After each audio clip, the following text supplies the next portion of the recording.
اعوذ باللہ من الشیطان الرجیم بسم اللہ الرحمن الرحیم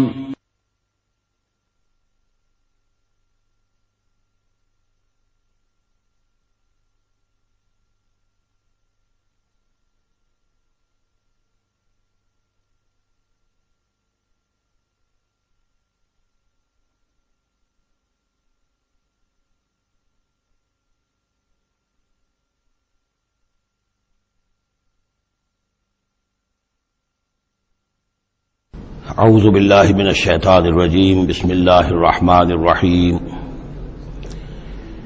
یوم نطوی السماء کطی السجل للکتب کما بدأنا اول خلق نعیدہ وعدا علینا انا کنا فاعلین صدق اللہ العظیم۔ سورہ انبیاء کی جو یہ آخری آیات ہیں ان میں بعض بہت اہم مضامین آئے ہیں۔ ہم جس آیت پر سے گزر چکے ہیں لا یحزنہم الفزع الاکبر، اللہ تعالیٰ کے جو نیک بندے ہوں گے انہیں جو قیامت کا زلزلہ آنے والا ہے، جس سے کہ اگلی صورت شروع ہو رہی ہے جس کے تذکرے سے کہ یا ایھا الناس اتقوا ربکم ان زلزلۃ الساعۃ شیء عظیم، اللہ تعالیٰ انہیں محفوظ رکھے گا اس فزع اکبر کے اثرات سے۔ لا یحزنہم الفزع الاکبر، احادیث سے یہ معلوم ہوتا ہے کہ صورتحال کچھ ایسی پیش آنے والی ہے کہ ابھی وہ ملاحم کا دور جس میں کہ کافی سختیاں آئیں گی مسلمانوں پر، خصوصاً عالم عرب میں، اور جو بھی عیسائیوں اور یہودیوں کا گٹھ جوڑ جو ہے اس کے خلاف مسلمانوں کو جو قتال کرنا ہے، جنگ کرنی ہے، اس میں کئی مراحل آئیں گے جس میں بہت نقصان ہوگا مسلمانوں کا بھی، پھر بالآخر اللہ تعالیٰ فتح دے گا۔ حضرت مسیح علیہ السلام کے ذریعے سے ایک آسمانی مدد ملے گی، معجزانہ مدد ملے گی اللہ تعالیٰ کی طرف سے، لیکن زمینی سطح پر بھی عام جو اسباب ہیں، عادی اسباب دنیا کے، اس کے حوالے سے عرب میں ایک مجدد جو ہے وہ ظاہر ہوں گے، حضرت مہدی، اور ادھر جو مشرقی علاقہ ہے خراسان کا، جس میں میرے اندازے کے مطابق پاکستان کا علاقہ بھی شامل ہے اور افغانستان ہے، یہاں اس سے پہلے ہی وہ حکومت قائم ہو چکی ہوگی کہ جس سے پھر مدد جائے گی حضرت عیسیٰ علیہ السلام کے ساتھ اور حضرت مہدی کے ساتھ ہو کر پھر وہ اس اتحاد، عیسائی یہودی اتحاد کا مقابلہ کریں گے۔ اس کے بعد یہ ہے کہ پھر آخری مرحلہ آئے گا یاجوج اور ماجوج کے حملے کا، اور پھر پوری دنیا میں اسلام کا بول بالا ہو جائے گا، دین حق کا غلبہ ہوگا، اور مختلف روایات میں مختلف اس کی مقدار آئی ہے، 40 برس تک بھی، کہ پوری دنیا میں اللہ کے دین کا غلبہ ہوگا۔ خلافت علی منہاج النبوہ، جس کی کہ خبریں ہیں حدیث کے اندر کہ 5واں دور وہ آنا ہے ابھی حضور صلی اللہ علیہ وسلم کے زمانے سے لے کر، پہلا دور دور نبوت، پھر دور خلافت علی منہاج النبوہ، پھر ظالم ملوکیت کا دور، پھر غلامی والی ملوکیت کا دور، اور پھر خلافت علی منہاج النبوہ کا دور۔ اور اب جب یہ خلافت آئے گی تو پھر یہ کل روئے ارضی پر ہوگی، گلوبل ہوگی۔ لا يبقى على ظهر الارض بيت وبر ولا بدر الا ادخله الله كلمة الاسلام، کوئی گھر اور خیمہ ایسا نہیں رہے گا دنیا میں پورے روئے ارضی پر جس میں کلمہ اسلام داخل نہ ہو جائے۔ اور یہ جو فرمایا حضور نے کہ ان اللہ زوالی الارض، اللہ نے میرے لیے زمین کو لپیٹ کر اور سکیڑ کر مجھے پوری زمین دکھا دی، فرأیت مشارقہا و مغاربہا، میں نے زمین کے سارے مشرق دیکھ لیے، سارے مغرب دیکھ لیے۔ وَإِنَّ أُمَّتِي سَيَبْلُغُ مُلْكُهَا مَا زُوِّيَ لِي مِنْهَا، میری امت کی حکومت ان تمام علاقوں پر قائم ہو کر رہے گی جو مجھے زمین کو سکیڑ کر دکھا دیے گئے۔ تو یہ ایک دور آنا ہے، اس میں کسی شک و شبے کی گنجائش نہیں ہے۔ اگرچہ میں یہ نہیں کہہ سکتا کہ ابھی اس میں کتنی تاخیر ہے، یہ مختلف مراحل کب شروع ہوں گے، ٹائم ٹیبل نہیں دے سکتے، لیکن یہ کہ تقریباً یہ سمجھیے کہ قرآن مجید کے بین السطور سے اور احادیث نبویہ میں جو صراحت کے ساتھ خبریں آئی ہیں اس کی بنا پر یہ ہونا ہے۔ لیکن اس کے بعد جو قیامت آنی ہے، قیامت سے پہلے ایک مرحلہ ایسا آئے گا کہ جب یہ ایک ایسی ہوا چلے گی کہ جس کی بنا پر تمام اہل ایمان بڑی ہی آسانی کے ساتھ اور بڑے ہی اطمینان کے ساتھ ان کی روحیں اللہ تعالیٰ قبض کر لے گا اور ان پر موت واقع ہو جائے گی۔ پھر دنیا میں سوائے شریروں کے اور بدماشوں کے اور فساق و فجار کے کوئی نہیں رہے گا، تو پھر ان پر قیامت قائم ہوگی۔ اور ان کے لیے پھر یہ فضاء الاکبر بھی ہے جس کا ذکر ہو رہا ہے یا سورہ انبیاء کے آخر میں، اور انہی کے لیے وہ زلزلۃ الساعہ ہے کہ جس کو کہ اس وقت لوگ جو ہے وہ دیکھیں گے، وہ ساری جو بھی سختیاں ہیں قیامت کی وہ ان کو برداشت کرنی ہے۔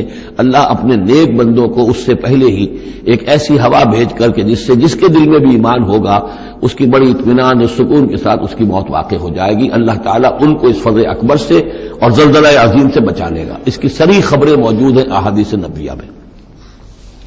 لا يحزنهم الفزع الاکبر، انہیں نہیں ستائے گا وہ فزع اکبر، بڑی گھبراہٹ کا وقت جو آنے والا ہے۔ وتتلقاهم الملائکۃ، اور ان سے ملاقات کریں گے، لینے آئیں گے انہیں فرشتے، ان کا استقبال کریں گے۔ ھذا یومکم الذی کنتم توعدون، یہ ہے آپ کا وہ دن جس کا آپ سے وعدہ کیا جاتا تھا۔ اس کے بعد جو کچھ ہوگا، یوم نطوی السماء کطی السجل للکتب، جس دن کہ ہم آسمان کو ایسے لپیٹ لیں گے جیسے کہ کتاب کا تومار، سکرولز جو ہوتے ہیں وہ لپیٹ لیے جاتے ہیں۔ یہاں سماوات نہیں، یہ سما ہے۔ معلوم ہوتا ہے کہ یہی جو ہماری زمین کے قریب ترین جو آسمان ہوگا، اسی علاقے کے اندر در حقیقت یہ سارا جو ہے واقع ہوگا۔ اسی میں سورج بھی ہے، چاند بھی ہے، جمع الشمس والقمر، اسی کے اندر یہ جو بھی کرنے ہیں یہ ٹکرائیں گے۔ یہ سارا جو زلزلۃ الساعۃ شیء عظیم جو ہے یہ اسی سولر سسٹم کے اندر ہونے والا ہے۔ جبکہ ہم آسمان کو یوم نطوی السماء کطی السجل للکتب، تو ہم اس کو لپیٹ دیں گے اس آسمان کو کہ جیسے کہ کتاب کا تومار جو ہے اور کتاب کا سکرول لپیٹ دیا جاتا ہے۔ کما بدانا اول خلق نعیدہ، جیسے کہ ہم نے پیدا کیا تھا اسے پہلی مرتبہ، اسی طریقے سے پھر اعادہ کریں گے، اس کا دوہرا دیں گے اس کو۔ وعدن علینا، یعنی یہ کہ جیسے کہ آپ کو معلوم ہے theory of the expanding universe, کہ ہر یہ جو کائنات ہے پھیل رہی ہے یوں اس طریقے سے چکر کھاتے ہوئے، ہر شے، ہر گلیکسی اسے چکر کھاتے ہوئے پھیلتی چلی جا رہی ہے۔ اسی طریقے سے یہ الٹ کر جیسے فنر ہوتا ہے وہ واپس آتا ہے جب، تو پھر اسی طریقے سے چکر کھاتے ہوئے وہ پھر آ کر جم جاتا ہے ایک جگہ پر۔ یوم نطوی السماء کطی السجل للکتب کما بدانا اول خلق نعید وعدا علینا، یہ ہم پر وعدہ ہے۔ انا کنا فاعلین، ہم یقیناً یہ کر کے رہیں گے۔ وَلَقَدْ كَتَبْنَا فِي الزَّبُورِ مِن بَعْدِ الذِّكْرِ، اور ہم نے لکھ دیا تھا زبور میں نصیحت کے بعد، أَنَّ الْأَرْضَ يَرِثُهَا عِبَادِيَ الصَّالِحُونَ، کہ ہماری اس زمین کے وارث ہوں گے ہمارے نیک بندے۔ اسی زمین کو جیسا کہ میں نے کہا جنت بنا دیا جائے گا، اور ابتدائی جو ہے نزول جو ہے ان کے لیے ابتدائی جنت اسی زمین پر فراہم کی جائے گی۔ یہ زمین جو ہے اس کے وارث ہوں گے ہمارے نیک بندے۔ اس میں دونوں اشارے ہو سکتے ہیں، قیامت سے قبل اللہ کے نیک بندوں کی حکومت پوری زمین پر قائم ہو جائے گی، تو زمین کے وارث ہو جائیں گے اللہ کے نیک بندے۔ اور دوسرے یہ کہ آخرت کی زمین مراد ہو تو ظاہر بات ہے اس جنت کے تو ظاہر بات ہے وارث اللہ کے نیک بندے ہیں ہی۔ دونوں امکانات اس آیت میں موجود ہیں۔ ان فی ھذا لبلاغا لقوم عابدین، یقیناً اس میں پہنچا دینا ہے، بات کو پہنچا دینا ہے ان لوگوں کے لیے کہ جو اللہ کے بندے ہیں، اللہ کی بندگی کرنا چاہتے ہیں، اللہ کی عبادت پر کاربند رہنا چاہتے ہیں۔ وما ارسلناک الا رحمتا للعالمین، اور نبی ہم نے نہیں بھیجا ہے آپ کو مگر تمام جہان والوں کے لیے رحمت بنا کر۔ آپ صرف عرب کے لیے نہیں بھیجے گئے تھے، اگر عرب کے لیے بھیجے گئے ہوتے تو آپ کا جو مقصد بعثت تھا وہ مکمل ہو گیا، وہ تو جزیرہ نما عرب میں دین کا بول بالا ہو گیا۔ هو الذی ارسل رسولہ بالہدی ودین الحق لیظہرہ علی الدین کلہ، تو وہ تو ہو گیا، جزیرہ نما عرب کے اندر اللہ کا دین جو ہے اس کا بول بالا ہو گیا تھا۔ آپ بھیجے گئے تمام جہان والوں کے لیے، لہذا آپ کے بعثت کا مقصد اسی وقت مکمل ہوگا جب کل روئے عرضی پر آپ کا لایا ہوا دین غالب ہو جائے، تب جا کر، جس کو اقبال نے کہا ہے کہ وقت فرصت ہے کہاں، کام ابھی باقی ہے، نور توحید کا اتمام ابھی باقی ہے۔ تو وہ اتمام جو ہے ایک اعتبار سے تو ہو گیا تھا، جزیرہ نما عرب کی حد تک اتمام ہو گیا، لیکن یہ کہ دنیا جو ہے بھی تو بہت بڑی تھی، نوع انسانی جو ہے بڑی جو ہے اس تک ابھی دین کو پھیلانا تھا، پہنچانا تھا۔ دور خلافت راشدہ میں وہ سلسلہ شروع ہوا ہی تھا، لیکن اس کے بعد ایک سازش کے نتیجے میں عبداللہ ابن سبا نے جو سازش کی یہودی نے اور مسلمانوں کو آپس میں لڑا دیا، ایک فتنۃ الکبریٰ پیدا ہوا جس کے نتیجے میں حضرت عثمان شہید کیے گئے، پھر باہمی خانہ جنگی ہوئی، 1 لاکھ مسلمان ایک دوسرے کی تلواروں اور نیزوں سے ختم ہو گئے، تو وہ پروسیس وہیں رک گیا۔ اس کے بعد سے تو ہم اس کے واپس آئے ہیں، وہ دین کا جو غلبہ تھا وہ دین سے ہم پیچھے ہٹے ہیں، پسپائی ہوئی ہے۔ لیکن یہ کہ دنیا ختم نہیں ہو سکتی جب تک کہ محمد رسول اللہ صلی اللہ علیہ وسلم کا مقصد بعثت بتمام و کمال پورا نہ ہو، اور مقصد بعثت آپ کا ہے اظہار دین الحق، اللہ کے دین کا غلبہ، اور یہ اللہ کے دین کا غلبہ چونکہ آپ پوری نوع انسانی کے لیے بھیجے گئے ہیں، لہذا کل عالم انسانی پر اس کا ہونا لازم ہے۔ یہ گویا کہ صغرا کبرا قرآن سے ثابت ہے، لیکن اس کی صراحت کے ساتھ خبریں احادیث میں ہیں۔ وما ارسلناک الا رحمتا للعالمین قل انما یوحی الی انما الہکم الہ واحد، نبی ان سے کہہ دیجئے یہ بات میری طرف وہی کی جا رہی ہے کہ تمہارا الہ بس ایک ہی الہ ہے، فہل انتم مسلمون، تو اب تم اس کی فرما برداری اختیار کرتے ہو یا نہیں؟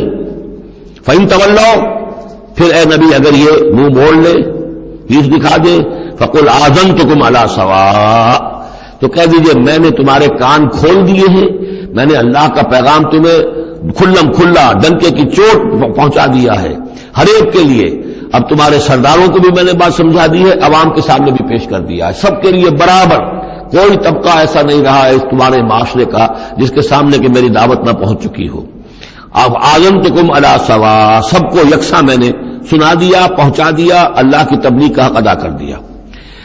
ان ادری اقریب ام بعید ما توعدون، یہ میں نہیں جانتا کہ جس چیز کا تم سے وعدہ کیا جا رہا ہے، جس چیز کی دھمکی دی جا رہی ہے، جو عذاب آنے والا ہے، وہ قریب ہے یا دور ہے۔ ٹائم ٹیبل میں نہیں دے سکتا، لیکن یہ کہ تمہارے اوپر جو بھی تمہارے کرتوتوں کے نتائج ہیں وہ بالآخر وہ تمہارے اوپر تمہاری شامت اعمال بن کر آئیں گے۔ وَإِنْ أَدْرِي أَقَرِيبٌ أَمْ بَعِيدٌ مَا تُوعَدُونَ، وہ قریب ہے یا دور ہے یہ میں نہیں کہہ سکتا۔ یہی جیسا کہ میں عرض کر رہا ہوں کہ یہ تمام جو سلسلہ ہے کہ جو احادیث نبویہ اور قرآن مجید، اور نہ صرف یہ کہ احادیث نبویہ بلکہ سابقہ جو کتابیں ہیں، آخر وہ بھی کتابیں تھیں اللہ کی، ان میں تحریف تو ہوئی ہے لیکن پھر بھی حق بات بھی موجود ہے، اس میں بھی جو پیشن گوئیاں موجود ہیں۔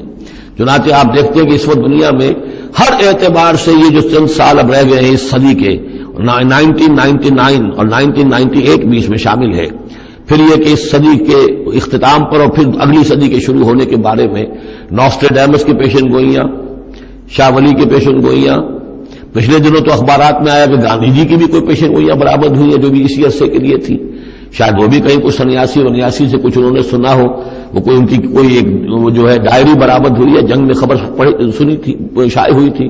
وائن برگر جو ہے جو رہا ہے پچھلی حکومت کے اندر بڑا اہم، اس کی یہ پیشن گوئیاں ہیں۔ تو یہ سارا جو ہے، اور جو بائبل کی آخری کتاب ہے بک آف ریویلیشن، حضرت یوحنا، حضرت یحییٰ جو حضرت مسیح کے حوارین میں سے تھے، ایک یوحنا تو وہ جو نبی تھے، یحییٰ وہ تو نبی تھے، جان دی بیپٹسٹ، ایک یہ جان ہیں جو حواری ہیں جن کے کہ وہ مکاشفات ہیں کہ جو آخری کتاب ہے بائبل کی، اور یہ احادیث نبویہ ہیں کہ جن میں کتاب الملاحم اور کتاب و آثار الساعہ وغیرہ ہیں، کتاب الفتن، تو ان سب سے معلوم ہوتا ہے کہ یہ چیزیں اب آنے والی ہیں اور معاملہ زیادہ دور نہیں رہا ہے، لیکن کتنا قریب ہے یہ بھی ہم نہیں کہہ سکتے۔ وَإِنْ أَدْرِي أَقَرِيبٌ أَمْ بَعِيدٌ مَا تُوعَدُونَ إِنَّهُ يَعْلَمُ الْجَهْرَ مِنَ الْقَوْلِ وَيَعْلَمُ مَا تَكْتُمُونَ، یقیناً اللہ تعالیٰ جانتا ہے کھلی بات کو بھی جو بلند آواز سے کہی جاتی ہے، اور وہ تو اس کو بھی جانتا ہے جسے تم چھپاتے ہو اپنے دلوں کے اندر۔ وَإِنْ أَدْرِي لَعَلَّهُ فِتْنَةٌ لَكُمْ وَمَتَاعٌ إِلَىٰ حِينٍ، اور میں نہیں جانتا، میں نہیں کہہ سکتا، ہو سکتا ہے کہ ابھی اس تاخیر میں تمہارے لیے کوئی آزمائش ہو، اللہ تمہیں ابھی اور fresh lease of existence grant کر دے، تاکہ یہ کہ تمہیں ایک کچھ عرصے کے لیے اس دنیا میں رہنے کا اور بسنے کا اور فائدہ اٹھا لینے کا موقع مل جائے، لیکن بالآخر ہونا وہ ہے جو میں بتا رہا ہوں، اس کے اندر کوئی شک نہیں ہے، وہ شدنی امر ہے۔ قال رب احکم بالحق، کہا نبی نے، رسول نے صلی اللہ علیہ وسلم، پروردگار اب حق کے ساتھ فیصلہ فرما دے۔ یعنی یہ کہ نبی اکرم صلی اللہ علیہ وسلم کا بھی دیکھیے، جیسے میں نے بار بار کہا ہے کہ آخر یہ اتنا طویل ہو گیا تھا رد و قضا کا مسئلہ کہ آپ کی طبیعت کے اندر بھی اب بات یہ آ رہی تھی، پروردگار اب فیصلہ سنا دے۔ قال رب احکم بالحق، پروردگار اب حق کے ساتھ فیصلہ سنا دے۔ وربنا الرحمن المستعان علی ما تصفون، اور یقیناً اب ان کی طرف خطاب کر کے، ہم تو جس سے مدد طلب کر رہے ہیں وہ ہمارا رب ہے رحمان، ہم اپنے رب سے رحمان سے جو مستعان ہے، جس سے کہ مدد طلب کی جاتی ہے، ہم طلب کر رہے ہیں ان تمام چیزوں کے خلاف جو تم کہہ رہے ہو، جو تمہاری باتیں ہیں، جو تم نے جو اعتراضات کیے ہیں، جو تم نے مجھے زج کیا ہوا ہے، ان سب کا مقابلہ میرے پاس تو یہ ہے کہ میں اپنے پروردگار سے ہی مدد طلب کر رہا ہوں۔ سورۃ الحج، بسم اللہ الرحمن الرحیم، یا ایھا الناس اتقوا ربکم ان زلزلۃ الساعۃ شیء عظیم۔ یہ فزع الاکبر جس سے کہ ختم ہو رہی ہے سورہ انبیاء، اسی کے تذکرے سے یہ شروع ہو رہی ہے سورہ حج۔ اے لوگوں ڈرو اپنے رب سے، تقوی اختیار کرو اپنے رب کا، یقیناً قیامت کا زلزلہ بہت بڑی شے ہوگا۔ یوم ترونہا، جس دن کہ تم اس کو دیکھو گے، تذہل کل مرضعۃ عما ارضعت، بھول جائے گی ہر دودھ پلانے والی جسے وہ دودھ پلاتی تھی. یعنی واقعہ یہ ہے کہ حیوانات میں جو بھی دودھ پلانے والا کوئی جانور بھی ہو تو اسے بھی اپنے بچوں کے ساتھ جو انس ہوتا ہے، اور خاص طور پر انسانوں میں پھر ماں کی محبت اور شفقت اور مامتا جو ہے وہ اپنی جان دینے کو تیار ہوتی ہے، اپنے بچے کی آنکھ نہیں آنے دیتی. لیکن وہ سخت ایسا دن ہوگا، ایسی سختی ہوگی کہ دودھ پلانے والیاں اپنے دودھ پیتے بچوں کو بھول جائیں گی. فَتَضَعُ كُلُّ ذَاتِ حَمْلٍ حَمْلَهَا، اور دہشت کا عالم یہ ہوگا کہ ہر حاملہ کا حمل گر جائے گا. وَتَرَى النَّاسَ سُكَارَىٰ، تم دیکھو گے لوگوں کو کہ جیسے نشے میں ہیں. اس طرح کی کیفیت ان پر طاری ہوگی، ایسے بے سدھ سے نظر آئیں گے جیسے کہ گویا کہ نشے میں. وَمَا هُم بِسُكَارَىٰ، حالانکہ وہ کسی نشے میں نہیں ہے. وَلَٰكِنَّ عَذَابَ اللَّهِ شَدِيدٌ، بلکہ اللہ کا عذاب بہت سخت ہے. اللہ کی طرف سے بڑی سخت یہ گھڑی آنے والی ہے جس سے کہ اللہ تعالیٰ اپنے مومن صادق بندوں کو بچا لے گا، جس کی کہ صراحت ہے حدیث کے اندر. وَمِنَ النَّاسِ مَن يُجَادِلُ فِي اللَّهِ بِغَيْرِ عِلْمٍ، لوگوں میں سے ایسے بھی ہیں جو اللہ کے بارے میں جھگڑتے ہیں، اللہ کی آیات کے بارے میں جھگڑتے ہیں، قرآن مجید کے احکام کے بارے میں جھگڑتے ہیں، جبکہ حال یہ بغیر علم، نہ ان کے پاس کوئی علم ہے. وَيَتَّبِعُ كُلَّ شَيْطَانٍ مَرِيدٍ، اور وہ پیروی کر رہے ہوتے، صاف نظر آتا ہے کہ ہر سرکش شیطان کی پیروی کر رہے ہیں. ان کے عمل کو دیکھو تو مغرب کی نقالی کر رہے ہیں. ان کی ہر ایک چیز کی جو ہے انہوں نے اپنی زندگی میں اختیار کی ہوئی ہے. پورا جو ہے مغربی ان کے اوپر تہذیب کا غلبہ ہے، ساری اقدار. لیکن باتیں بڑھائیں گے قرآن کی طرف سے اور حدیث کی طرف سے، اور انکار حدیث ہے اور فلاں یہ ہے، اور قرآن کا تو نتیجہ یہ نکلتا ہے، وہ نہیں نکلتا ہے، اور یہ اجتہاد کیا جانا چاہیے، اور قرآن مجید جو ہے یہ تو اب کتاب جو ہے بوسیدہ ہو گئی ہے. یہ باتیں بھی کہی گئی ہیں کہ کوئی ایسا بھی ہمارا جو نظام ہونا چاہیے اجتہاد کا جو قرآن مجید کو بھی اوور رول کر سکے. یہ باقاعدہ رائے موجود ہے کہ قرآن مجید میں بھی جو صریح احکام آئے ہیں وہ بھی ایک خاص قوم کے لیے، خاص وقت کے لیے تھے، یہ ہمیشہ کے لیے نہیں ہے. تو بڑے بڑے دانشور، بڑے بڑے جو اسکالرز ہیں، بڑی بڑی ڈگریاں ان کے پاس ہیں. میکگل سے لے کر آئے ڈگریاں. ڈاکٹر فضل الرحمان صاحب آئے تھے تو میکگل سے ڈگری لے کر آئے تھے، جنہوں نے جو وحی کے بارے میں کہا تھا کہ یہ حضور کا بھی کلام کہا جا سکتا ہے، اس کو اللہ کا بھی کلام کہا جا سکتا ہے، باقی فرشتے کی کوئی حیثیت نہیں ہے. یہ ساری باتیں ڈاکٹر فضل الرحمان کہنے والے تھے. میکگل سے انہوں نے یہودیوں سے آ کر ڈگریاں حاصل کی تھی انہوں نے. اور انہوں نے جو بھی بہت سے اور بہت دانشور بہت سے موجود ہیں اس وقت دنیا میں کہ جو ویسے سمجھے جاتے ہیں کہ بہت وہ اسلامی اسکالرز ہیں، ٹاپ کے اسکالرز ہیں. وائٹ ہاؤس میں بھی انہیں طلب کیا جاتا ہے. یہ جو سید حسین نصر ہیں ایرانی ایک ہے، اب وہ رہ گئے ہیں جن کا ڈنکا بج رہا ہے زیادہ، ورنہ پہلے یہ ہے کہ یہ دو تھے، سید حسین نصر بھی تھے اور ڈاکٹر فضل الرحمان بھی تھے پاکستان کے. لیکن وَمِنَ النَّاسِ مَن يُجَادِلُ فِي اللَّهِ بِغَيْرِ عِلْمٍ وَيَتَّبِعُ كُلَّ شَيْطَانٍ مَرِيدٍ كُتِبَ عَلَيْهِ. اس شیطان کے بارے میں تو یہ بات لکھ دی گئی ہے، طے کر دی گئی ہے، أَنَّهُ مَن تَوَلَّاهُ، کہ جو کوئی بھی اس کی دوستی اختیار کرے گا، فَأَنَّهُ يُضِلُّهُ، تو وہ اسے گمراہ کر کے رہے گا، وَيَهْدِيهِ إِلَىٰ عَذَابِ السَّعِيرِ، اور پہنچا کر رہے گا اسے اس جلانے والے دوزخ کے عذاب میں. یا ایھا الناس، اے لوگو، ان کنتم فی ریب من البعث، اگر تمہیں کوئی شک ہے کہ کیسے دوبارہ زندہ ہو جائیں گے، کیسے اٹھا لے گا اللہ تعالیٰ، کوئی تمہیں اشکال پیدا ہوتا ہے تو لو ہم تمہیں ایک مثال سے سمجھاتے ہیں. فإنا خلقناکم من تراب، سوچو ہم نے تمہیں مٹی سے پیدا کیا. اس لیے کہ باپ کے بھی جسم میں اگر لطفہ بنا ہے، منی بنی ہے، کہاں سے بنی ہے؟ خیر غذا کہاں سے آئی تھی اس کی؟ ساری غذا تو مٹی سے آئی ہے، زمین سے آئی ہے، یہی سے آئی ہے. وہ منرلز ہیں، وہ سب کچھ ہے. گوشت کھایا ہے تو بکری نے جو کہاں سے غذا لی تھی؟ زمین سے لی تھی. تو تمہاری جو تخلیق ہے سب کی ابتدا میں جو ہے وہ مٹی سے ہے. من تراب ثم من نطفۃ، پھر وہ نطفے کی ایک شکل بنی. ثم من علقۃ، پھر تم ایک علقہ کی شکل میں تھے. اس علقہ کے بارے میں بعد میں عرض کروں گا، ابھی میں اس کا کوئی ترجمہ نہیں کر رہا. اس کا ترجمہ عام طور پر جمع ہوا خون کیا جاتا ہے، یہ ترجمہ صحیح نہیں ہے. ثم من مضغۃ، پھر یہ کہ وہ ایک لوتھڑے کی طرح تھا، گوشت کا ایک لوتھڑا سا تھا. مخلقۃ غیر مخلقۃ، پہلے اس پہ کوئی نشانات تھے ہی نہیں، پھر اس لوتھڑے کے اوپر نشانات آنے شروع ہوئے. معلوم ہوا کہ یہاں سے یہ بازو نکلیں گے، یہاں سے یہ ٹانگیں نکلیں گی. اسی کے اندر جو ہے یہ آثار شروع ہو گئے. لنبین لکم، تاکہ ہم تمہیں کھول کھول کر بیان کر دیں. یہ جو بھی سٹیجز ہیں، کہ جو ایمبریونک جو سٹیجز ہیں، اس میں واقعہ یہ کہ اس کے بارے میں کیتھل مور کا میں قول آپ کو سنا چکا ہوں، جو تعارف قرآن کا میرا لیکچر تھا، کہ ان چیزوں کے بارے میں حیران اور ششدر ہیں جو اس وقت ایمبریولوجی کے سب سے بڑے ماہر ہیں، جن کی ٹیکسٹ بکس دنیا کے اندر سب سے زیادہ مستند مانی جاتی ہے، کہ ہم حیران ہیں کہ یہ ساری چیزیں قرآن مجید نے کیسے کہی ہیں، اور یہ بالکل ایگزیکٹ جو ہے تعبیر ہے ان سٹیجز کی کہ جو رحم مادر میں انسانی جنین جن سٹیجز سے گزرتا ہے اس کی اس سے زیادہ صحیح تعبیر ہو نہیں سکتی۔ وَنُقِرُّ فِي الْأَرْحَامِ مَا نَشَاءُ، یہی مضمون چونکہ دوبارہ پھر آئے گا سورہ مومنون کے پہلے رکوع میں، تو میں وہاں اس کے بارے میں تفصیل سے کروں گا۔ اور ہم ٹھہرائے رکھتے ہیں رحموں میں جو ہم چاہتے ہیں، یعنی رحم کے اندر رحم مادر میں وہ حمل رہتا ہے، اب وہ حمل بیٹے کا ہوا ہے، بیٹی کا ہوا ہے، یا بیٹا یا بیٹی وہ ذہین ہے، فتین ہے، خوبصورت ہے، کیسی ہے، صحیح ہے، سالم ہے، وہ ہمارا فیصلہ ہے۔ نقر فی الارحام ما نشاء الی اجل مسمى، ہم ٹھہرائے رکھتے ہیں رحموں میں جو ہم چاہتے ہیں ایک وقت معین تک، ثم نخرجکم طفلا، پھر ہم تمہیں نکالتے ہیں اور تم چھوٹے سے بچے ہوتے ہو، ثم لتبلغوا اشدکم، پھر تم اپنی پوری جوانی کو پہنچتے ہو، قوت کو پہنچتے ہو، ومنکم من یتوفى، تم میں سے وہ بھی ہیں کہ جو پہلے ہی ان کا انتقال ہو جاتا ہے، انہیں قبض کر لیا جاتا ہے، انہیں اللہ تعالیٰ لے جاتا ہے، ومنکم من یرد الی ارذل العمر، اور تم میں سے ایسے بھی ہوتے ہیں جو بڑی ہی نکمی ضعیفی کی عمر کو پہنچ جاتے ہیں، لکي لا يعلم من بعد علم شيئا، کہ پھر وہ نہ جانے سب کچھ جاننے کے باوجود کچھ بھی۔ بڑھاپا آتا ہے تو ایسا آتا ہے، ڈیمنشیا بھی ہو جاتا ہے، ساری ذہنی صلاحیتیں ختم ہو جاتی ہیں، یادداشت زائل ہو جاتی ہے، پھر بچپن کی عادتیں عود کر آتی ہیں، لکي لا يعلم من بعد علم شيئا، پھر یہ صورت بھی ہو جاتی ہے۔ یہ ارذل العمر ہے جس سے کہ حضور صلی اللہ علیہ وسلم نے اللہ کی پناہ مانگی ہے کہ اللہ اس سے پہلے اٹھا لے، اس سے پہلے کہ انسان اس کیفیت میں آ جائے کہ جس کا نقشہ یہاں کھینچا جا رہا ہے، لکي لا يعلم من بعد علم شيئا۔ بڑا سقراط تھا، بقراط تھا، کچھ تھا، لیکن اب کیا ہو گیا ہے اس کو دیکھیے۔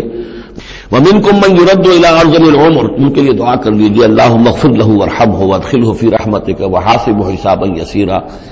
ان سے ایک بہت بڑی خطا ہوئی ہے، رجم کی سزا کے بارے میں میں سورہ نور میں عرض کروں گا، لیکن اللہ تعالیٰ تمام خطاؤں کو معاف فرمانے والا ہے۔ اللهم اغفر له وارحمه وادخله في رحمتك وحاسبه حسابا يسيرا، اللهم نور مرقده واكرم منزله والحقه بعبادك الصالحين، آمین یا رب العالمین۔ ومنکم من یتوفى ومنکم من يرد الى ارذل العمر لكي لا يعلم من بعد علم شيئا وترى الارض، اب ایک تو نقشہ کھینچا انسانی زندگی کا، اس آپ مٹی سے چل کر تم کہاں سے کہاں پہنچ گئے، پھر فوت ہو کے پھر مٹی بن جاتے ہو۔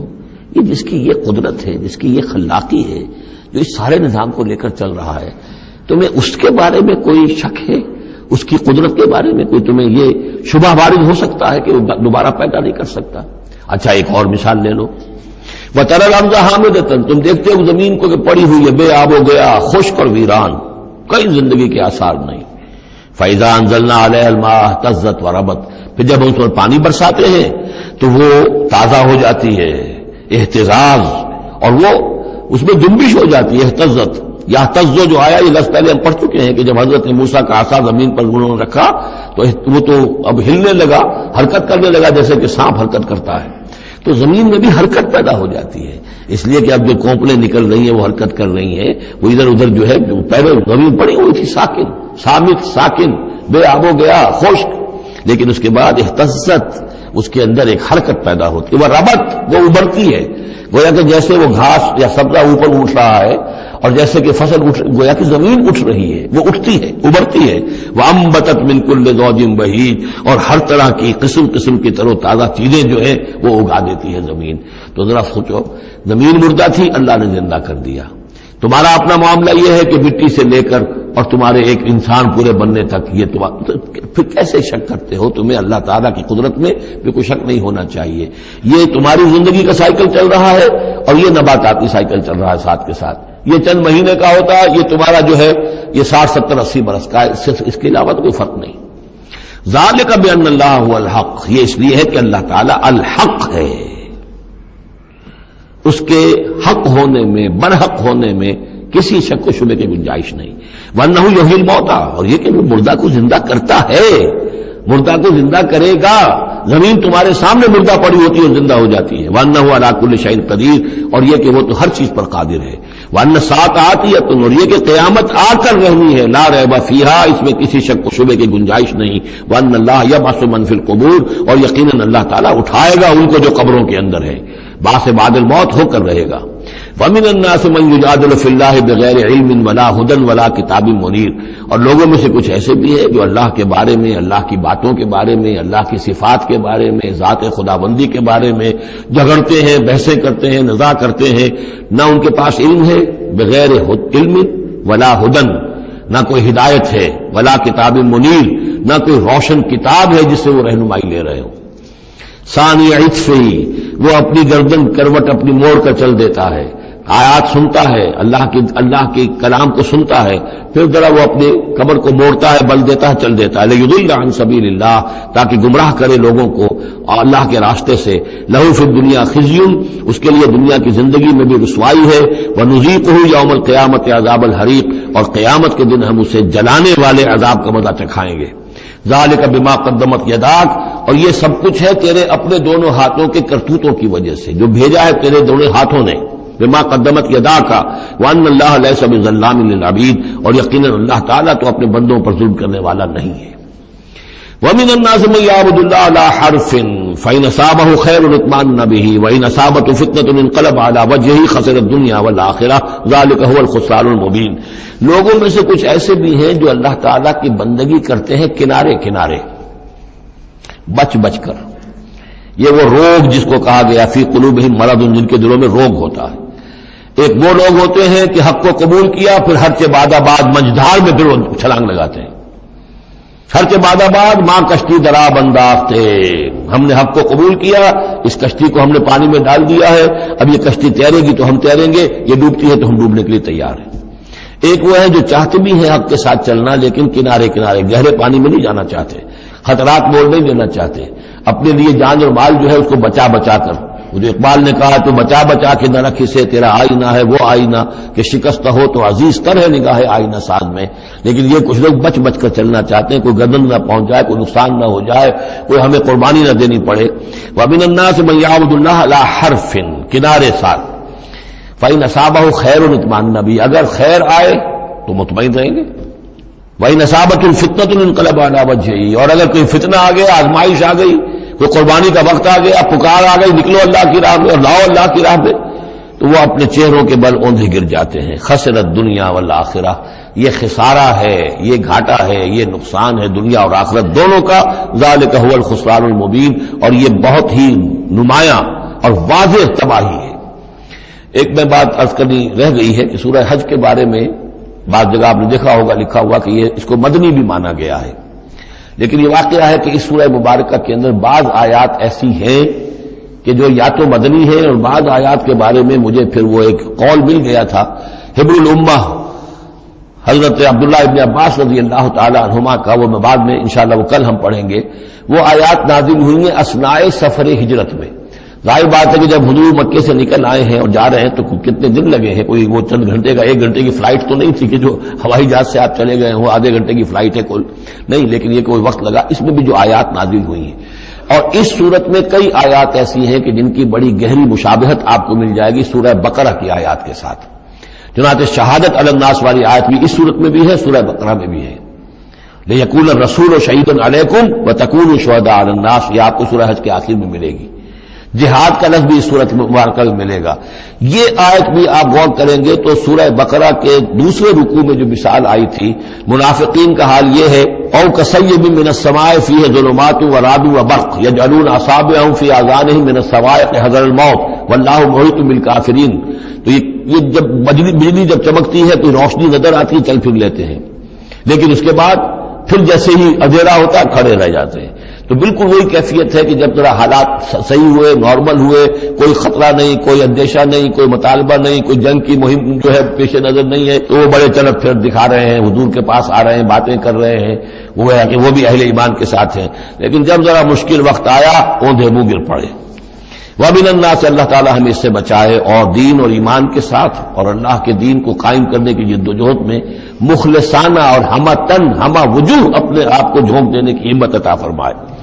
وَمِنَ النَّاسِ مَن يَعْبُدُ اللَّهَ عَلَى حَرْفٍ فَإِنْ أَصَابَهُ خَيْرٌ اطْمَأَنَّ بِهِ وَإِنْ أَصَابَتْهُ فِتْنَةٌ انقلب على وجهه خسر الدنيا والآخرة ذلك هو الخسران المبين. يدعو من دون الله ما لا يضره وما لا ينفعه، یہ پکارتا ہے اللہ کے سوا ان کو جو نہ اسے کوئی ضرر پہنچا سکتی ہے نہ نفع. ذالک هو الضلال البعید، یہی ہے بہت ہی گمراہی دور کی گمراہی۔ یدعو لمن ضره اقرب من نفعه، وہ پکارتا ہے اللہ کو اس کو کہ جس کا ضرر جو ہے وہ اس کے نفع سے قریب تر ہے۔ اللہ کے سوا کسی کو پکارو گے تو نفع تو کہیں ہے نہیں، لیکن ضرر تو پہنچ گیا۔ لبئس المولا ولبئس العشیر، بہت ہی برا ہے وہ دوست اور بہت ہی برا ہے رفیق۔ ان اللہ يدخل الذین آمنوا وعملوا الصالحات جنات تجری من تحتها الانہار، یقیناً اللہ تعالیٰ داخل کرے گا ان لوگوں کو جو ایمان لائے، جنہوں نے نیک عمل کیے، ان باغات میں جن کے دامن میں ندیاں بہتی ہوں گی۔ ان اللہ یفعل ما یرید، یقیناً اللہ تعالیٰ کرتا ہے جو چاہتا ہے، جس چیز کا ارادہ کرتا ہے وہ کر گزرتا ہے۔ فعال لما یرید ہے۔ من کان یظن ان لن ینصرہ اللہ فی الدنیا والآخرۃ فلیمدد بسبب من السماء ثم لیقطع فلینظر هل یذهبن کیدہ ما یغیظ۔ یہ آیت مشکلات القرآن میں سے ہے، بہت سے مختلف انداز میں اس کی تعبیرات کی گئی ہیں، لیکن میرا دل ٹھکا ہے اسی تعبیر پر کہ جو موضح القرآن میں شاہ عبد القادر دہلوی رحمۃ اللہ علیہ نے کی ہے، اور میں اسی کو وضاحت کے ساتھ پیش کر رہا ہوں۔ جو شخص دین کے لیے خدمت کر رہا ہو، دین کے لیے لگا ہوا ہو، کام کے اندر داعی ہے یا اس کسی داعی کے ساتھ ہے، اب اس کے لیے یہ ہوتا ہے کہ ایک تو امید ہوتی ہے کہ اللہ کی مدد آئے گی، آج نہیں تو کل آئے گی، کل نہیں تو پرسوں آئے گی۔ اگر کسی وجہ سے انسان حالات کو دیکھ کر اتنا مایوس ہو جائے کہ اللہ کی مدد کی اسے امید نہ رہے، یہ چیز پھر اس کے لیے بہت بڑی ناکامی کا سبب بن جائے گی۔ امید پیوست رہ شجر سے امید بہار رکھ، اللہ سے مایوس نہیں ہونا چاہیے۔ نہ لا تقنطوا من رحمت اللہ، ٹھیک ہے دیر ہو جائے کوئی حرج نہیں، لیکن یہ کہ یہ اللہ کی مدد آئے گی، اللہ جو ہے نصرت فرمائے گا، اللہ تعالی ہماری مدد کرے گا۔ والذین جاہدوا فینا لنہدینہم سبلنا، جو لوگ ہماری راہ میں محنت کریں گے، جدوجہد کریں گے، ہم لازماً انہیں اپنے راستے دکھائیں گے۔ یہ اللہ کا پختہ وعدہ ہے، ان وعدوں پر یقین رکھنا چاہیے۔ لا انک لا تخلف المیعاد، اے اللہ ہمیں یہ اندیشہ نہیں ہے کہ تو اپنا وعدہ پورا نہیں کرے گا، خلاف کرے گا، ہاں ہمیں اندیشہ ہوتا ہے کہ ہم تیرے وعدوں کے مصداق بن سکیں گے یا نہیں، ان کا مصداق بننے کی شرائط پوری کر سکیں گے کہ نہیں۔ یہ کیفیت بندے کی رہنی چاہیے، اللہ تعالیٰ کی مدد سے اور اللہ تعالیٰ کی نصرت سے مایوس کبھی نہیں ہونا چاہیے۔ تو اس کی ایک مثال دی ہے کہ اگر کوئی شخص کسی رسی کے ساتھ کہیں اوپر سے ایک رسی ہے، اس کو اس نے پکڑا ہوا ہے، تو تب تک تو یہ کہ تھاما ہوا ہے، یہ اللہ تعالیٰ کے ساتھ ہے نا، حبل اللہ، یہ قرآن جو ہے القرآن حبل اللہ الممدود من السماء الى الارض، اسی طرح امید اللہ سے رکھنا، رجا رکھنا، یہ بھی گویا کہ ایک مانوی رسی ہے کہ جو اللہ تعالیٰ کے ساتھ ہمیں جوڑے ہوئے، جب تک یہ رسی رہے گی ہمیں سہارا رہے گا، جب یہ رسی کاٹ دیں گے ہم، وہ امید منقطع کر دیں گے تو سوائے اس کے کیا ہوگا کہ زمین پر رودے منہ گر جائیں گے۔ من کان یظن ان لن ینصرہ اللہ فی الدنیا والآخرہ، جس شخص کا یہ گمان ہو جائے کہ اللہ ہرگز مدد نہیں کرے گا اس کی دنیا میں اور نہ آخرت میں، فلیمدد بسبب من السماء، اسے چاہیے کہ ذرا ایک رسی آسمان کی طرف تانے، ثم لیقطع، پھر کاٹ دے، اسے توڑ دے، فلینظر هل یذهبن کیدہ ما یغیظ، پھر دیکھے کہ اس سے اس کا جو غصہ ہے اندر کا، اس میں جو مایوسی کی آگ جل رہی ہے اس میں کوئی کمی ہوئی، یعنی جب تک وہ رسی ہے کچھ نہ کچھ امید تو رہے گی، تو اس امید جو ہے اللہ پر اور اللہ کی نصرت اور اللہ کے وعدوں پر جو یقین ہے اس کو برقرار رکھو، یہ تمہیں سہارا دے گی۔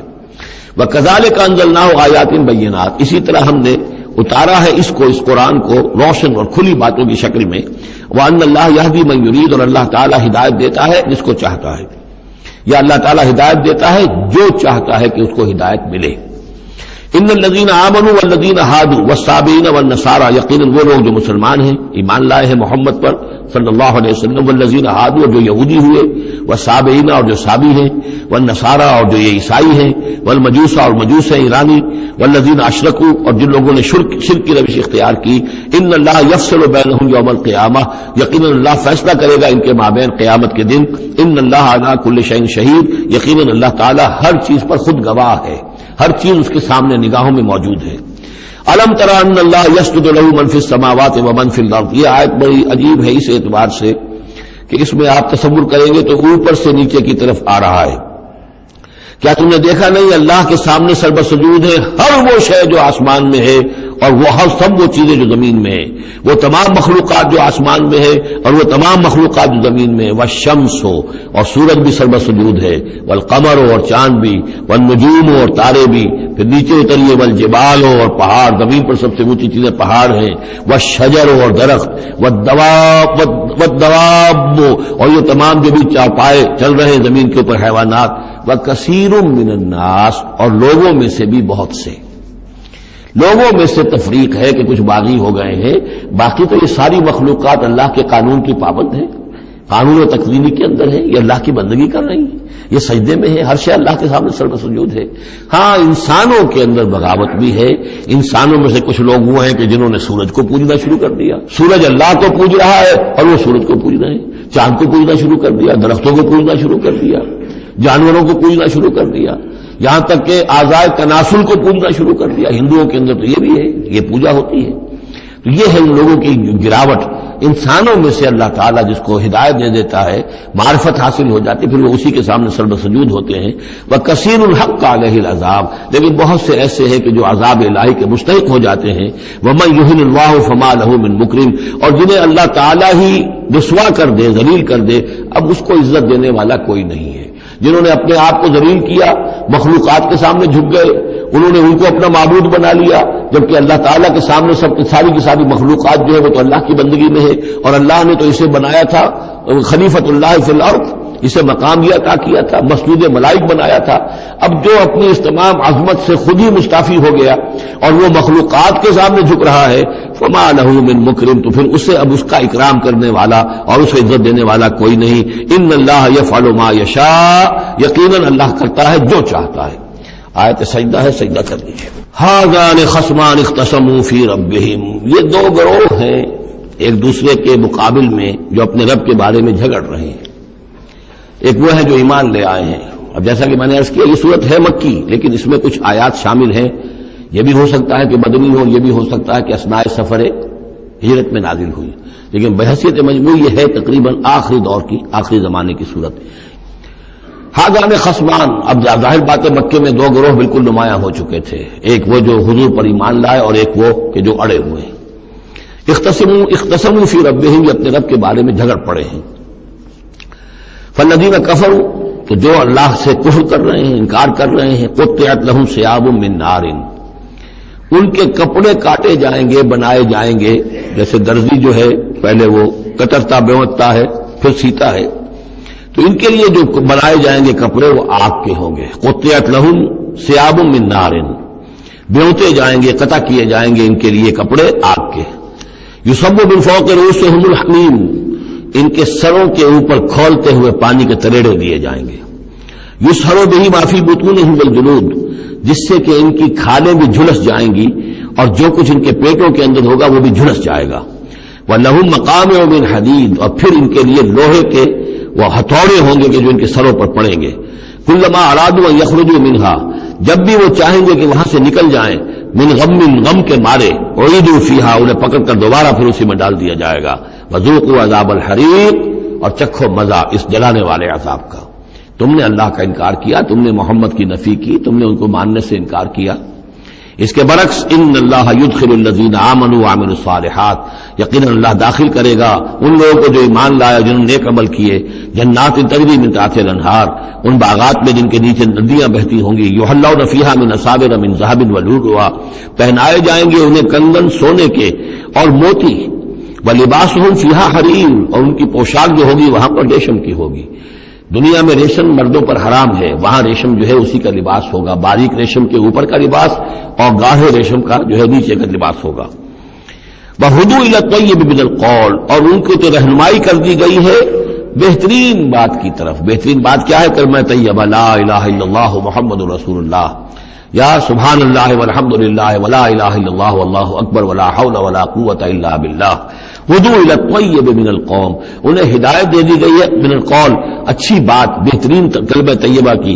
وہدوا الی صراط الحمید، اور ان کو تو ہدایت دے دی گئی ہے سیدھی اور اللہ کی تعریفوں والے کے راستے کی طرف، کہ اب وہ سیدھے اس راستے پہ بڑھتے ہوئے اللہ تعالیٰ کی رحمت میں فراح و ریحان و جنت النعیم کے اندر پہنچ جائیں گے۔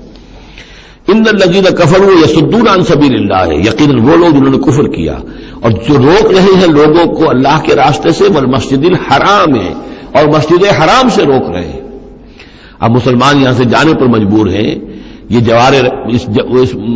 اس کے جوار بیت اللہ میں رہتے تھے، یہاں سے چھوڑ کر جانے پر مجبور ہیں، بعد میں کتنے عرصے تک نہ وہ عمرہ کر سکے نہ حج کر سکے، تو جن کو اس مسجد حرام سے روک رہے ہیں، الذی جعلناہ للناس سواء العاکف فیہ والباد، اس گھر کو جو ابراہیم نے بنایا تھا، جس کو ہم نے تمام انسانوں کے لیے مساوی قرار دیا ہے، برابر ہے یہاں پر، چاہے یہاں کے رہنے والے مقیم ہوں اور چاہے باہر سے آئیں.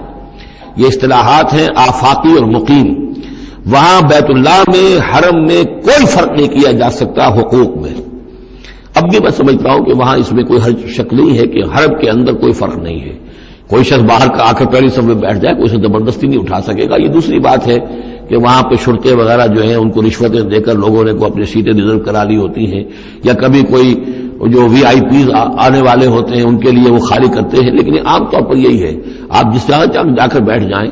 کوئی یہ نہیں کہہ سکتا کہ میں یہاں کا رہنے والا ہوں، مکی ہوں، میں بیٹھوں گا تم یہاں سے اٹھو. سواء العاکف فیہ والباد، برابر ہے وہاں کے رہنے والے مقیم بھی اور وہ لوگ بھی کہ جو باہر سے آتے ہیں، آفاقی ہیں. وَمَن يُرِدْ فِيهِ بِإِلْحَادٍ بِظُلْمٍ، اور جو کوئی بھی اس میں بیت اللہ میں کوئی الحاد کی کوشش کرے گا، اللہ تعالیٰ کے سیدھے راستے سے ہٹانے کی لوگوں کو، اور اس میں کبھی پیدا کرنے کی کوشش کرے گا شرارت نفس کی بنا پر، نُذِقْهُ مِنْ عَذَابٍ أَلِيمٍ، اسے ہم مزہ چکھائیں گے دردناک عذاب کا. وَإِذْ بَوَّأْنَا، یہ دو رکوع ہے ابھی سورہ مبارکہ کے. حج کے مناسک کا کچھ ذکر ہے یہاں پر، خاص طور پر قربانی کا خاص طور پر ذکر ہے. سورہ بقرہ کے دو رکوع 24واں 25واں، اس میں بھی حج کے مناسک آ چکے ہیں، لیکن وہاں پر اصل قربانی کا ذکر نہیں تھا. وہ تو صرف یہ ہے کہ وہ دم جو دینا پڑتا ہے اگر کسی وجہ سے سر منڈانا پڑ گیا ہے قبل از وقت، اور یا اسی طریقے سے تمتع اگر کیا ہے تو اس کا وہ دم شکر کا ہے وغیرہ وغیرہ. لیکن یہاں پر جو دو ہے، ایک قربانی اور ایک طواف، ان دو کا جو ہے ذکر ہو رہا ہے خاص طور پر یہاں. وَإِذْ بَوَّأْنَا لِإِبْرَاهِيمَ مَكَانَ الْبَيْتِ، اور جب ہم نے معین کر دی ابراہیم کے لیے اپنے گھر کی جگہ، بتا دی کہ یہ ہے وہ جگہ جس کے بارے میں میرا گمان یہ ہے کہ وہاں بنیادیں موجود تھیں حضرت آدم علیہ السلام کی بنائی ہوئی، لیکن اوپر سے دیواریں سب کی سب گر چکی تھیں اور سیلاب کی وجہ سے سارا اب وہاں کوئی آثار نہیں رہے تھے.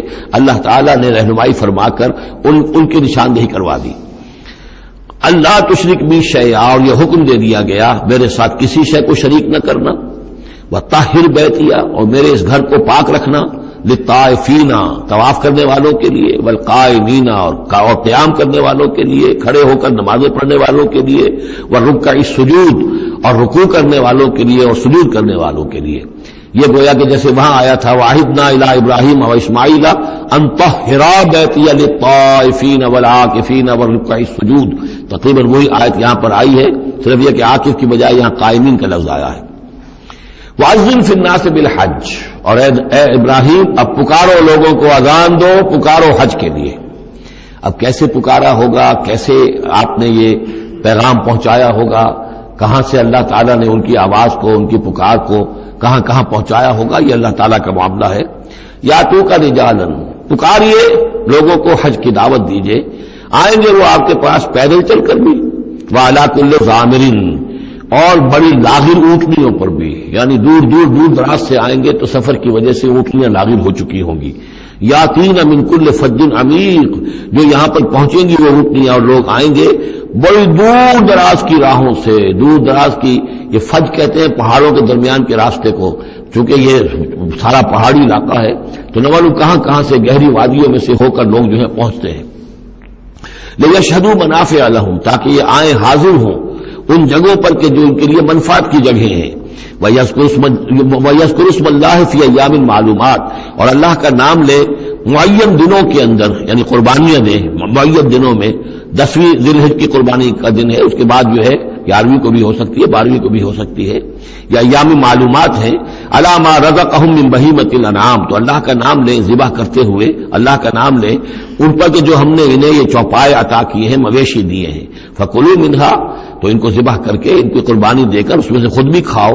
وَأَطْعِمُوا الْبَائِسَ الْفَقِيرَ، اور جو برے حال میں ہو، فقیر محتاج جو بہت ہی خستہ حال ہے، اس کو بھی کھلاؤ. ثُمَّ لْيَقْضُوا تَفَثَّهُمْ، پھر یہ کرنے کے بعد پھر اپنے میل کچیل دور کرو، پھر احرام کھولنا ہوتا ہے. پھر یہ کہ وہ رمی ہوتی ہے، نہر ہوتا ہے، حلق ہوتا ہے، اور پھر طواف. 4 کا یہ الفاظ جو ہیں یہ 10ویں تاریخ کے ہیں 4 افعال، رمی اور نہر، پھر جا کر قربانی دینا، پھر یہ کہ حلق کر کے اور پھر یہ احرام کھل گیا. اب نہاؤ دھو، میل کچیل جو بھی احرام کی وجہ سے صاف کرو، اچھے کپڑے پہنو اور پھر جاؤ اور طواف کرو، طواف زیارہ. ثم یغضوا تفثهم، پھر چاہیے کہ وہ دور کریں اپنے میل کچیل، ولیوفوا نذورهم، اور جو بھی نذریں مانگی ہوئی ہوں ان کو پورا کریں، ولیطوفوا بالبیت العتیق، اور اب جا کر اس قدیم گھر کا طواف کریں۔ ذالک، یہ سن چکے، ومن يعظم حرمات اللہ فهو خیر له عند ربہ، اور جو کوئی اللہ تعالیٰ کی حرمتوں کی تعظیم کرے، یہ بیت اللہ الحرام ہے یا اشہر حرم ہے، یہ ساری چیزیں جو اللہ تعالیٰ کی حرمتیں ہیں، حرمات اللہ ہیں، اللہ نے جس جس چیز کو کہ محترم قرار دیا ہے۔ سورہ مائدہ میں ہم پڑھ چکے ہیں، وہ جانور کے جو خدی کے جانور ہیں وہ بھی محترم ہیں، جن کے گھروں میں گردنوں میں پٹے ڈال دیے گئے ہیں، معلوم ہے کہ یہ ہدیم بالغ الکعبہ جانے والے ہیں، وہ بھی محترم ہیں۔ عام مین البیت الحرام جو ہیں، جو لوگ حاجی جا رہے ہیں، ان کی بھی حرمت ہے۔ تو جو بھی من یعظم حرمات اللہ ہے، جو کوئی بھی اللہ تعالیٰ کی حرام کی ہوئی شے، محترم ٹھہرائی ہوئی چیزوں کی تعظیم کرے گا، فہو خیر لہ عند ربہ، تو وہ اسی کے لیے بہتر ہوگا، اس کا اجر و ثواب اسے ملے گا اپنے رب کے پاس۔ وَأُحِلَّتْ لَكُمُ الْأَنْعَامُ إِلَّا مَا يُتْلَىٰ عَلَيْكُمْ، اور حلال کر دیے گئے تمہارے لیے سارے چوپائے سوائے اس کے جو تم کو سنا دیا گیا ہے، یعنی یہ کہ خنزیر کا معاملہ ہے اس کو حرام کر دیا گیا ہے، باقی بکری ہے، بھیڑ ہے، گائے ہے، بیل ہے، اونٹ ہے، ان سب کو اللہ کی راہ میں تو اس کی قربانی ہو سکتی ہے۔ فَاجْتَنِبُوا الرِّجْسَ مِنَ الْأَوْثَانِ، تو پھر تم بچو، ان بتوں کی گندگی سے بچو۔ یہ ہے اصل میں بچنا جو ہے وہ سب سے پہلے شرک، اور وہاں پر سب سے بڑا شرک جو ہے وہ بت پرستی کا ہو رہا تھا۔ وَاجْتَنِبُوا قَوْلَ الزُّورِ، اسی طریقے سے جھوٹ کہنے سے، جھوٹ بات سے بھی بچو۔ حنفاء للہ، یکسو ہو جاؤ اللہ کی طرف، یکسو اسی کے بندے بن جاؤ، غیر مشرکین بہ، اس حال میں کہ اس کے ساتھ کسی بھی اعتبار سے شرک نہ ہو، کسی پہلو سے، کسی اعتبار سے، ذات میں، صفات میں، حقوق میں، اختیارات میں، کہیں بھی کوئی شرک کا شائبہ نہ آنے پائے۔ ومن یشرک باللہ، اور جو کوئی اللہ کے ساتھ شرک کرے گا، فکأنما خر من السماء، تو وہ تو ایسے ہے جیسے وہ رسی کٹ گئی اور اب وہ زمین کے اوپر گر پڑا، زمین کی طرف جا رہا ہے آسمان سے۔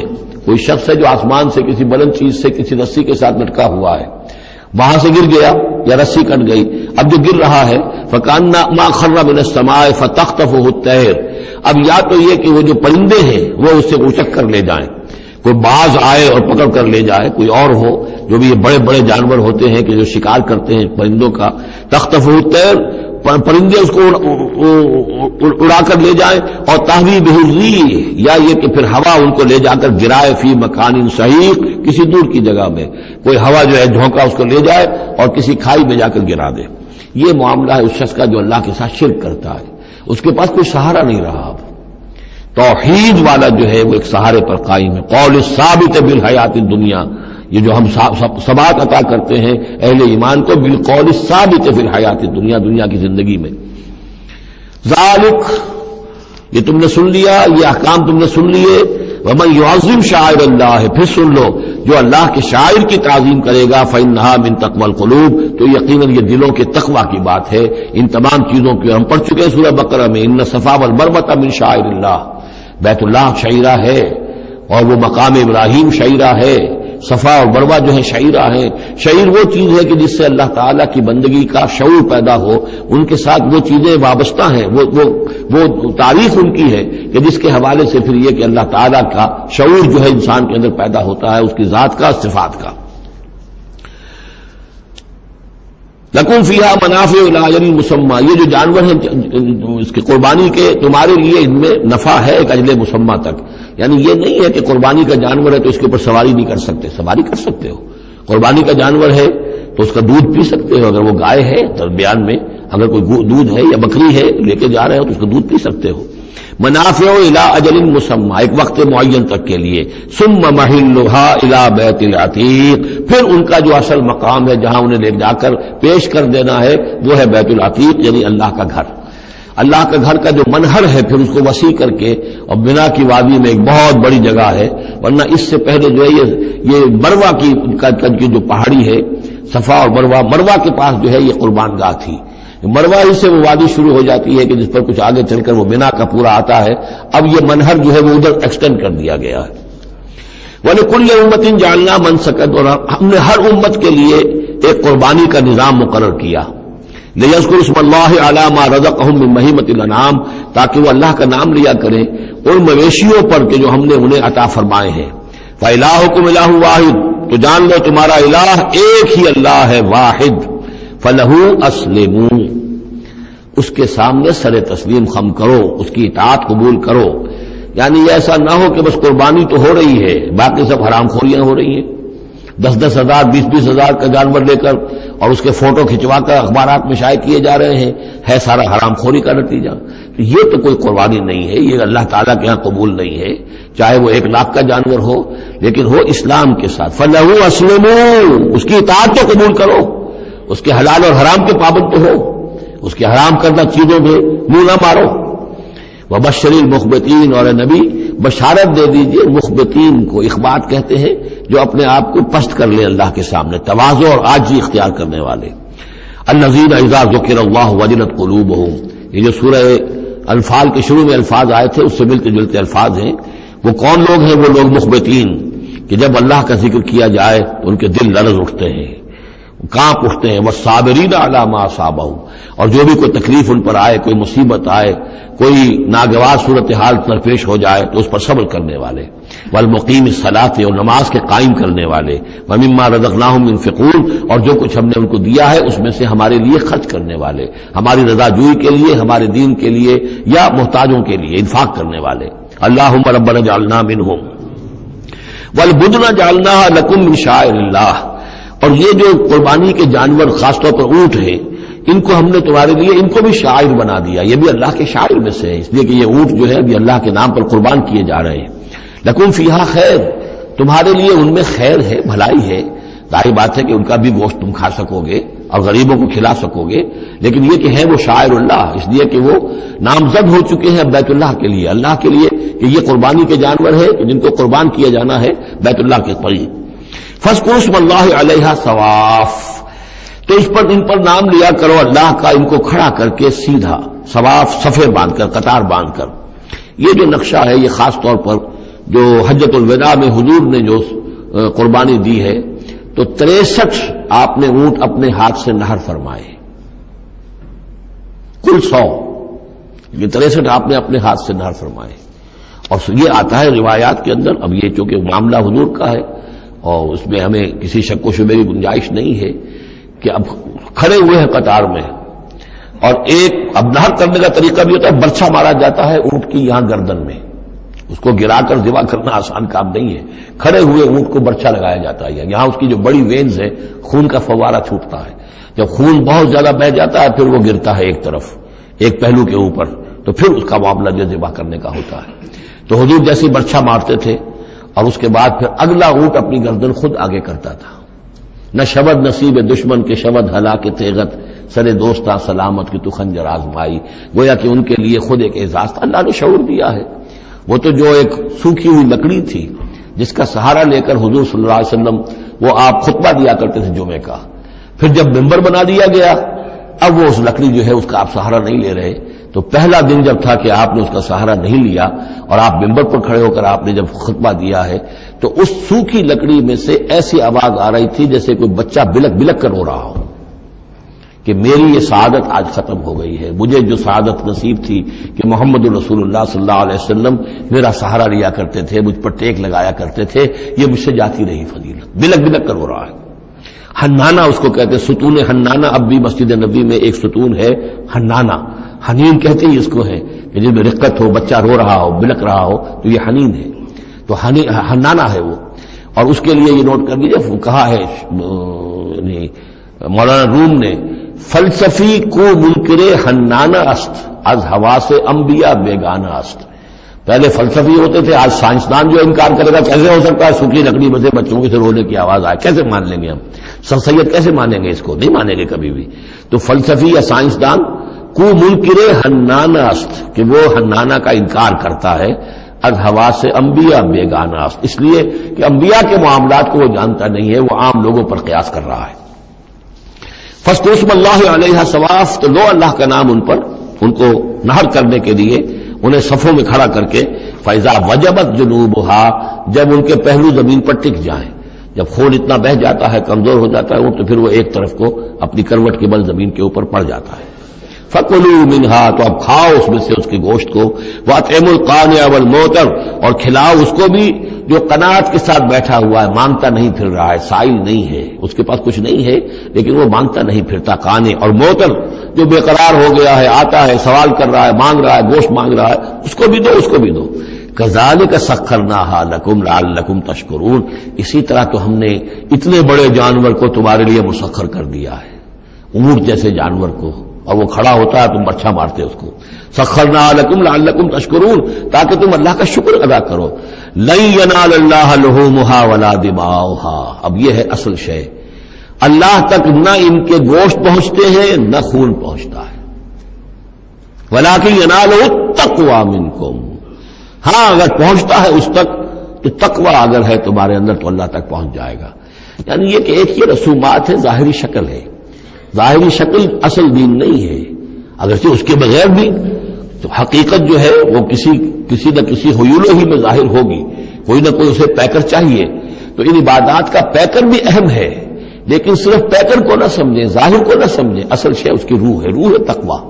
وہ جو علامہ اقبال نے کہا ہے کہ رہ گئی رسم اذاں روح بلالی نہ رہی، فلسفہ رہ گیا تلقین غزالی نہ رہی، اور نماز و روزہ و قربانی و حج یہ سب باقی ہے، تو باقی نہیں ہے۔ وہ ہمارا وہ تقویٰ، ہمارا اللہ کے ساتھ خلوص و اخلاص، قربانی جب انسان دے رہا ہو تو واقعتاً اس کے اپنے اندر اگر تقویٰ بھی ہے، اس نے حلال ذریعے سے کمائے ہوئے مال میں سے اس نے اتنی محنت کی ہے کہ اس میں سے اثار کر رہا ہے، اللہ کے نام پر ایک جانور کو ذبح کر رہا ہے، پھر خود اپنی زندگی میں وہ اللہ کے قوانین کا پابند ہے، اسی کے مطابق زندگی گزار رہا ہے، اور وہ اپنی توانائیاں، قوتیں، صلاحیتیں اللہ کی راہ میں لگا رہا ہے، اس کی قربانی ہے۔ باقی اگر یہ نہیں ہے تو ٹھیک ہے، چلیے کم سے کم غریبوں کو گوشت مل جائے گا، کچھ نہ کچھ فائدہ تو ہو ہی جائے گا، لیکن یہ کہ وہ اصل قربانی نہیں ہے، اللہ تک کچھ نہیں پہنچے گا تمہارا۔ لن ینال اللہ لحومها ولا دماؤها، دیکھو ان قربانیوں کے نہ گوشت اللہ تک پہنچتے ہیں نہ ان کے خون، ولکن ینالہ التقوی منکم، ہاں تقوی اگر ہے وہ اللہ تک پہنچ جاتا ہے۔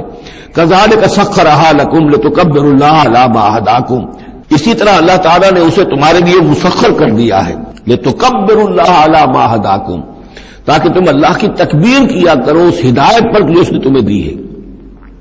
دیکھیے دو عیدیں ہماری، عید الفطر جو رمضان کے بعد آتی ہے، ایک عید الاضحیٰ ہے جو حج کے ساتھ منسلک ہے، وہاں بھی ہم نے رمضان مبارک کے بارے میں جو آیات آئی ہیں سورہ بقرہ کے 23ویں رکوع میں، وہاں بھی لتکبروا اللہ علی ما ھداکم ولعلکم تشکرون۔ شہر رمضان الذی انزل فیہ القرآن هدى للناس وبينات من الهدى والفرقان فمن شهد منكم الشهر فليصم فمن كان مريضا أو على سفر فعدة من أيام أخر يريد الله بكم اليسر ولا يريد بكم العسر ولتكملوا العدة ولتكبروا الله على ما هداكم ولعلكم تشكرون۔ وہی الفاظ یہاں ہیں لتکبروا اللہ علی ما ھداکم، تاکہ تم تکبیر کرو، اللہ کی تکبیر کرو۔ اسی لیے عیدین کے لیے جاتے آتے ہوئے تکبیر، اور اس کو بھی بڑا بلند آواز سے، جاتے آتے راستہ بدلنا، پھر نماز جو دوگانہ ہے عید کی اس میں اضافی تکبیرات ہیں، لتکبروا اللہ علی ما ھداکم ولعلکم تشکرون پر تو وہ آیت ختم ہوئی ہے، وبشر المحسنین، اور اے نبی ان لوگوں کو آپ بشارت دے دیجئے جو اسلام اور ایمان اور تقوی کی منزلیں طے کرتے ہوئے درجہ احسان تک پہنچنے کی کوشش کرتے ہیں اور پہنچ جاتے ہیں۔ اللہم ربنا اجعلنا منہم، اللہم ربنا اجعلنا منہم۔ بارک اللہ لی ولکم فی القرآن العظیم ونفعنی وإیاکم بالآیات والذکر الحکیم۔